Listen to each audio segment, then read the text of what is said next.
அலசருக்கு உங்களை வரவேற்கிறோம்.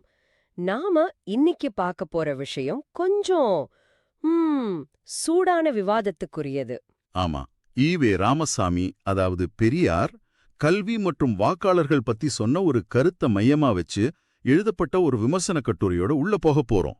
நம்ம கிட்ட இருக்கிற இந்த சோர்ஸ் ஆர்டிக்கிள் 1944ல பெரியார் சொன்ன ஒரு ஸ்பெசிஃபிக்கான மேற்கோளை எடுத்துக்குது. ஆமா, எடுத்துக்கிட்டு அது ஒவ்வொரு வார்த்தையா பிரிச்சு மேயுது. அந்த கட்டுரையோட தலைப்பே பெரியாரே கல்வி மற்றும் வாக்காளர் குறித்து விமர்சித்தல் தான். அந்த மேற்கோள் இதுதான்: கல்வி அறிவில்லாத மூடநம்பிக்கை கொண்ட மத உணர்ச்சி ஊட்டப்பட்ட மக்களிடம் இருந்து பெறும் வாக்குகளில் நியாயமோ நேர்மையான அபிப்பிராயமோ இருக்க முடியுமா? கேட்கவே கொஞ்சம் கஷ்டமா தான் இருக்கு. ஆமா. இந்த கேள்வியத்தான் இந்த ஆர்டிக்கிள் எப்படி உடைச்சு பாக்குதுன்னு நாம அலச போறோம். வாங்க உள்ள போகலாம். சரி, ஆரம்பிக்கலாம். இந்த மேற்கோளோட முதல் பகுதி, கல்வி அறிவில்லாத மக்கள் போடுற ஓட்டு நியாயமா இருக்காதுன்னு சொல்லுது. இந்த மூலக்கட்டுரை இதை எப்படி பாக்குது? இத மேலோட்டமா பார்த்த ஒரு சீர்திருத்தவாதியோட ஆதங்கம் மாதிரி தெரியலாம் இல்லையா? ஆமா, எனக்கும் அப்படிதான் தோணுச்சு. ஆனா அங்கதான் கட்டுரையாளர் முதலடியே வைக்கிறார். அவர் இதை ஆதங்கமா பார்க்கல, ஒரு விதமான ஆண்டைத்தன்மை அல்லது ஒரு இன்டெலெக்சுவல் ஆரோகன்ஸா பார்க்கறார். ஆணவமா பாக்குறாரா? ஆமா.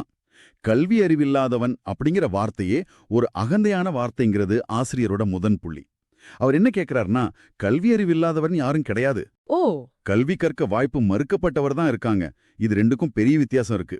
ஆமா, இது ஒரு முக்கியமான வித்தியாசம். அதாவது, ஒருத்தர் ஸ்கூலுக்கு போகலன்னா அவருக்கு அறிவு இல்லைன்னு அர்த்தம் கிடையாது. வாழ்க்கை அனுபவம், பொது அறிவுன்னு வேற பல விஷயங்கள் இருக்குமே. எக்ஸாக்ட்லி. அந்த ஆர்டிக்கிள் தான் சொல்லுது. பெரியார் சொல்ற கல்வி அறிவுனா என்ன? வெறும் டிகிரி சர்டிபிகேட்டா? சரி. ஒருத்தர் படிக்காம இருக்கலாம், ஆனா தான் தொகுதியில நிக்கிற வேட்பாளர் யோக்கியரா இல்லையான்னு அவருக்கு தெரியாதா? யார் நல்லது செய்வாங்க, யார் ஏமாத்துவாங்கன்னு எடை போட தெரியாத அளவுக்கு அவர் அறிவில்லாதவரா இருப்பாருன்னு நினைக்கிறதே தப்புன்னு கட்டுரையாளர் வாதிடுறார். இங்கதான் கட்டுரையில ஒரு சுவாரஸ்யமான ஒப்பீடு வருது. படிக்காத மேதைக்கும், ஆமா, படிச்சு பட்டமெல்லாம் வாங்கிட்டு ஆனா சொந்த புத்தி இல்லாம பெரியார் புத்தியே போதும்னு சொல்ற முட்டாள்களுக்கும் உள்ள வித்தியாசத்தை சுட்டி காட்டுது. ஆமா, அந்த பாயிண்ட் ரொம்ப ஷார்ப். இதுக்கு ஒரு சம உதாரணத்தையும் அந்த ஆர்டிக்கிள் கொடுக்குது. என்ன உதாரணம்? 1996 தேர்தல் சமயத்துல படிச்ச வழக்கறிஞரான கி. வீரமணி திராவிடர் கழகம் சார்பா ஜெயலலிதா ஆட்சிய ஆதரிச்சு அறிக்கை விட்டத சுட்டி காட்டுறாங்க. ஒரு நிமிஷம். 1996 தேர்தல் பத்தி கொஞ்சம் ஞாபகப்படுத்துங்களா? அப்போதைய அரசியல் சூழல் எப்படி இருந்துச்சு? ஏன்னா அந்த சூழல் தான் இந்த வாதத்துக்கு முக்கியத்துவம் கொடுக்கும்னு நினைக்கிறேன். நல்ல கேள்வி. 1996 தேர்தலுங்கிறது தமிழ்நாட்டு அரசியல் வரலாற்றுல ஒரு முக்கியமான காலகட்டம். அப்போதைய ஆளுங்கட்சி மீது மக்கள் கிட்ட பரவலான அதிருப்தி இருந்துச்சு. ஓகே. அதனால அந்த தேர்தல் முடிவுங்கிறது படிச்சவங்க, படிக்காதவங்க, கிராமம், நகரம்னு எந்த பேதமும் இல்லாம ஒட்டுமொத்த தமிழ்நாட்டு மக்களோட தீர்ப்பா பார்க்கப்பட்டுச்சு. ஓகே, இப்ப புரியுது. சோ அப்படி ஒரு சூழல்ல படிச்சவரான கி. வீரமணி அந்த ஆட்சிய ஆதரிக்கிறார். ஆனா தமிழ்நாட்டு மக்களோ? அதுல இருக்கிற படிக்காதவங்களும் சேர்ந்து. ஆமா, அவங்களும் சேர்ந்து அந்த ஆட்சியை நிராகரிக்கிறாங்க. இதுதான் கட்டுரையின் வாதமா? சரிதான். தந்தை பெரியாரின் அணுகுமுறைப்படி இரட்டை இலை சின்னத்தில் வாக்களிக்க வேண்டுகிறோம்னு வீரமணி சொன்னதை கட்டுரை கோட் பண்ணது. இப்ப கட்டுரையாளர் என்ன கேக்குறார்னா, ஒட்டுமொத்த தமிழகமும் தப்புன்னு சொன்ன ஒரு விஷயத்த படிச்ச வீரமணி சரிங்கிறார்.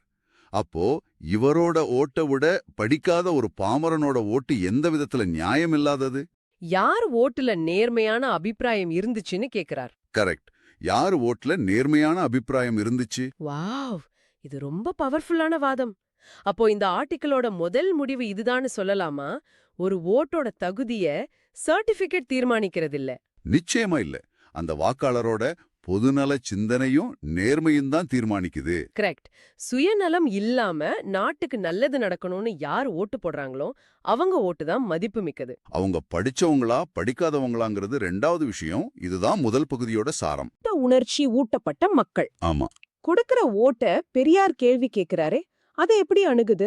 இது இன்னும் சென்சிட்டிவான விஷயமாச்சே. இங்கதான் கட்டுரையாளரோட விமர்சனம் அடுத்த கட்டத்துக்கு போகுது. அவர் ஒரு நேரடி குற்றச்சாட்டையே வைக்கிறாரு. என்ன குற்றச்சாட்டு? மத்தவங்கள மத உணர்வாளர்கள்னு சொல்ற பெரியாரே மத குரோத உணர்ச்சியை தூண்டுனவர் தான் அப்படிங்கறது அந்த குற்றச்சாட்டு. ஓ. கட்டுரையாளர் பயன்படுத்துற வார்த்தை ரொம்ப கடுமையானது. இது ஈவே ராமசாமிக்கே உரிய அயோக்கியத்தனம் அப்படின்னு சொல்றார். ஒரு நிமிஷம். அயோக்கியத்தனம்னா இது ரொம்ப பெரிய வார்த்தை. இப்படி ஒரு குற்றச்சாட்டை வைக்கிறதுக்கு அந்த ஆர்டிக்கிள் வலுவான ஆதாரத்தை கொடுக்குதா? என்ன ஆதாரத்துல இதை சொல்றாங்க? கண்டிப்பா ஆதாரம் இல்லாம சொல்லல. 1931ல குடியரசு இதழ்ல பெரியார் பேசினதா ஒரு மேற்கோளை காட்டுது. சரி, என்ன அது? அதுல பெரியார் சொல்றார், நாம இங்கதான் பாரத வீரர்கள்னு மேடையில பேசிக்கிறோம். ஆனா ஒரு அராபி தேசத்தவனை நடுத்தெருவுல பார்த்தா நம்ம மக்கள் ஆணும் பெண்ணும் நடுங்குறாங்க, காலுடன் மூத்திரம் பெய்து கொள்கின்றார்கள். ஆட. ஆனா நாம காளி, வீரன், கருப்பன், முனியன், சடையாண்டின்னு வீரம் பொருந்திய சாமியை கும்பிடுறோம். ஓகே. இந்த மேற்கோளை 2 விதமா பார்க்கலாம். இது தந்தோஷி சமூகத்தோட பயந்த சுபாவத்தை விமர்சிக்கிற ஒரு பேச்சாமும் இருக்கலாம். ஆனா கட்டுரையாளர் இதை அப்படி பார்க்கலையா? துளி கூட அப்படி பார்க்கல. கட்டுரையாளர் இத பகுத்தறிவு பேச்சா பார்க்காம வன்முறையை தூண்டுற பேச்சா பார்க்கறார். வன்முறையை தூண்டுற பேச்சாவா? ஆமா, அவர் என்ன கேக்குறாருன்னா, ஒரு பகுத்தறிவாதின்னு சொல்லிக்கிறவர் இப்படி பேசலாமா? இதிலிருந்து அவர் என்ன சொல்ல வர்றார்? நம்ம சாமிகளோட ஆயுதங்களை எடுத்துக்கிட்டு அடுத்த சமூகத்தை ஆட்களை தாக்குங்கன்னு மறைமுகமா சொல்றாரா அப்படின்னு கேள்வி எழுப்புறார். அதாவது அமைதியா இருக்கிற மக்களை பார்த்து ஏன் இப்படி பயந்துட்டு இருக்கீங்க, பதிலுக்கு தாக்குங்கன்னு தூபம் போடுற மாதிரி இருக்குன்னு ஆசிரியர் நினைக்கிறாரு. ஆமா, இந்த ஆர்டிக்கிள் இன்னும் ஒரு படி மேல போகுது. நாட்டுல இருக்கிற மதங்களை ஒழிக்க முடியாதுன்னு தெரிஞ்ச பிறகு அந்த மதங்களுக்குள்ள நல்லிணக்கத்தை உண்டாக்க பெரியார் என்ன செஞ்சார்னு கேள்வி கேக்குது. நல்ல கேள்வி. தன் வாழ்நாள்ல ஒரு தடவையாவது மத நல்லிணக்கத்துக்காக அவர் உழைச்சிருக்காரா? மத குரோத உணர்ச்சியை வளர்க்கிற இந்த மாதிரி பேச்சுக்கள் மூலமா ஒரு காட்டு மிராண்டித்தனமான வேலையை தான் அவர் செஞ்சார்னு கட்டுரையாளர் ரொம்ப கடுமையா விமர்சிக்கிறார். இந்த விஷயத்துல பெரியார காந்தியோட ஒப்பிட்டு ஒரு இறுதியான கருத்தையும் கட்டுரை சொல்லுதுன்னு நினைக்கிறேன். ஆமா, மத நல்லிணக்கத்தை பேணுவதில் காந்தியடிகளோட கால் தூசிக்கு கூட ஈவே ராமசாமி சமமாக மாட்டார்னு சொன்னா அதுல தப்பே இல்லைன்னு கட்டுரை முடிக்குது. ஓஹோ. மூடநம்பிக்கை ஒரு தனி மனுஷனைத்தான் பாதிக்கும். ஆனா பெரியார் மாதிரி ஆட்களோட மத குரோத பேச்சுக்கள் ஒரு சமுதாயத்தையே பாதிச்சு வன்முறைக்கு வழிவகுக்கும்னு ஆசிரியர் தான் வாதத்தை முடிக்கிறார். ரொம்ப ஆழமான விமர்சனங்கள். சரி, வாக்காளர்களை கல்வி, மதம் 2 விஷயத்திலும் தகுதியற்றவங்கன்னு பெரியார் சொன்னதா இந்த ஆர்டிக்கிள் சொல்லுது. இது ஒரு பக்கம் இருக்கட்டும். சரி, இப்போ தவிர்க்க முடியாத ஒரு கேள்வி வருது. இவ்ளோ குறை சொன்ன பெரியார் அவரோட சொந்த தேர்தல் நடவடிக்கைகள்ல எப்படி நடந்துகிட்டார்? அந்த மக்களை அவர் எப்படி அணுகுனார்? இத பத்தி கட்டுரையில என்ன இருக்கு? இதுதான் இந்த விவாதத்தோட உச்சகட்டம்னே சொல்லலாம். கட்டுரையாளர் இந்த கேள்விக்கு நேரா வர்றார். எப்படி? பெரியார் தேர்தல் பிரச்சாரத்துல எப்படி பேசுவார்னு கி வீரமணி சொன்ன ஒரு விஷயத்த விடுதலை இதழிலிருந்து கோட் பண்றாங்க. எனக்காக அல்ல, என் பிள்ளைக்குட்டிகள் பிழைப்பதற்காக அல்ல, உங்கள் பிள்ளைகள் வாழ்வதற்காக சொல்கிறேன். சரி. கேட்டால் கேளுங்கள், இல்லை என்றால் நாசமாகப் போங்கள். அடைங்கப்பா, நாசமாக போங்கள்னா இது வாக்காளர்கள் மேல இருக்கிற அக்கறையா இல்ல மிரட்டலா? வீரமணி இத அக்கறைன்னு சொல்றார். ஆனா கட்டுரை ஆசிரியர் இத வேற மாதிரி பாக்குறாரு இல்லையா? நிச்சயமா. கட்டுரையாளர் கேக்குற கேள்வி இதெல்லாம். இது மக்கள் மேல இருந்த அக்கறையா இல்ல அவர் ஆதரிச்ச கட்சி மேல இருந்த அக்கறையா? ஏன்னா பெரியாரோட தேர்தல் நேரத்தை யோக்கியத்தை எப்படிப்பட்டதுன்னா, தேர்தலுக்கு முன்னாடி ஒருத்தரை எதிர்த்து பயங்கரமா பிரச்சாரம் பண்ணுவார். ஆனா தேர்தல் முடிஞ்சதும் அதே அணிக்கு தாவிடுவார்னு கட்டுரை குற்றம் சாட்டுது. இது ஒரு பெரிய குற்றச்சாட்டு. அப்போ நாசமாக போங்கள்னு அவர் சொன்னதுக்கு அர்த்தமே மாறிடுதே. எப்படி? அதாவது நான் சொல்ற கட்சிக்கு ஓட்டு போடுங்க இல்லனா நாசமா போங்கன்னு அர்த்தம் வருது. ஆனா தேர்தலுக்கு அப்புறம் அவரே வேற கட்சிக்கு மாறிட்டா அப்போ யார் நாசமா போனது? கட்டுரையாளர் இந்த முரண்பாட்டை தான் சுட்டி காட்டுறாரா? துல்லியமா அதான். இதுக்கு ஒரு கான்கிரீட் உதாரணத்தையும் கட்டுரை கொடுக்குது. அது 1967 தேர்தல். ஆமா, 1967 தேர்தல். அந்த தேர்தல்ல பெரியார் காங்கிரஸையும் காமராஜரையும் ஆதரிச்சு தீவிரமா பிரச்சாரம் செஞ்சார். ஆனா தேர்தல் முடிஞ்சதும் டிஎம்கே ஜெயிச்சதும் அந்த அணிக்கு தாவிட்டதா கட்டுரை சொல்லுது. அது மட்டும் இல்ல, அணி மாறினதுக்கு அப்புறம் அவர் ஆதரிச்ச அதே காங்கிரஸ மக்கள் விரோத ஆட்சி புரிந்த காங்கிரஸ்னு விமர்சிக்க ஆரம்பிச்சார்னும் குறிப்பிடுது. இதுதான் இங்க முக்கியமான பாயிண்ட். வாவ்! அப்போ தேர்தலுக்கு முன்னாடி ஆதரிச்ச கட்சி தேர்தலுக்கு அப்புறம் மக்கள் விரோத கட்சி ஆகிடுச்சு. ஆமா, நிரூபிக்க கட்டுரையில ஏதாவது மேற்கோள் இருக்கா? இருக்கு. 1969ல சென்னை திருவல்லிக்கேணியில பெரியார் பேசின ஒரு பேச்ச கட்டுரை மேற்கோள் காட்டுது. சொல்லுங்க. அதுல அவர் சொல்றாரு, காங்கிரஸ் ஏன் தொலைந்தது, ஏன் சாகர மாதிரி இழுத்துக்கொண்டு கிடக்கிறது என்றால், அது பதவியில் இருக்கும்போது ஆணவத்தோடு பதவி உத்தியோகங்களையெல்லாம் தனக்கு ஓட்டளித்த பெரும்பான்மையான மக்களுக்கு கொடுக்காமல் சிறுபான்மையான பார்ப்பான், சைவன், கிறிஸ்தவன் என்று தேடி பார்த்து கொடுத்ததாலேயே ஆகும். நம்பவே முடியல. அப்போ கட்டுரையாளர் கேக்குற கேள்வி ரொம்ப நேரடியானது. என்ன கேள்வி? காங்கிரஸ் ஆதரிச்சு பிரச்சாரம் செஞ்சப்ப தெரியாத இந்த உண்மை திமுக அடிக்கு தாவனதும் எப்படி அவருக்கு தெரிஞ்சது? இதுதான் ஆசிரியரோட அடிப்படை கேள்வியா? அதுதான் இந்த கட்டுரையோட இறுதிவாதம்.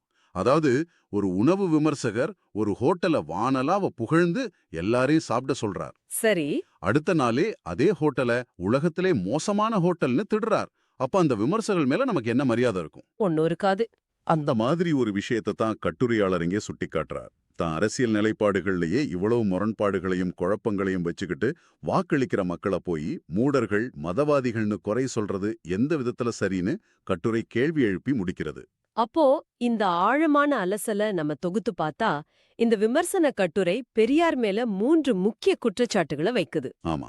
1, கல்வி அறிவுக்கும் ஓட்டுரிமைக்குமான தகுதிக்கும் சம்பந்தம் இல்லைன்னு உதாரணத்தோட சொல்லுது. 2, மத்தவங்கள மத உணர்வை தூண்டுறதா சொன்னவரே அதை தீவிரமா செஞ்சாருன்னு கடுமையா குற்றம் சாட்டுது. 3, அவரோட தேர்தல் நேரத்து நிலைப்பாடுகள்லயும் தெளிவும் நேர்மையும் இல்ல. ஆமா.